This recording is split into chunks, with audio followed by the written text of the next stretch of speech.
السلام عليكم ورحمة الله وبركاته أعزائي المتابعين.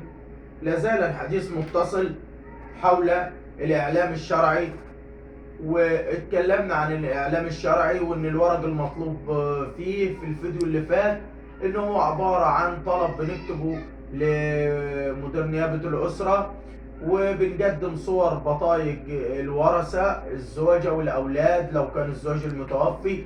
واتكلمنا وقلنا لو في قصر يبقى لازم نعمل قرار وصاية قبل ما نعمل إعلام شرعي عشان ما يرتبطوش ببعض ويتعطلوا. النهارده هنقول لك لو ان واحد توفى قبل ابوه والكلام ده كله واحنا عايزين نثبته في الاعلام الشرعي مثلا بتاع المورث الاصلي، يبقى لازم نجيب صورة من الاعلام الشرعي بتاع الابن اللي توفى مثلا قبل ابوه ونقدمه عشان نثبت بيه ان هو توفى قبل ابوه، وانه لو انه هو مثلا متزوج يقدر بعد كده اولاده ياخدوا ورثته عنه.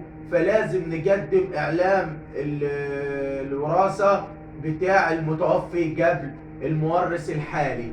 انتظروني في فيديو جديد ومع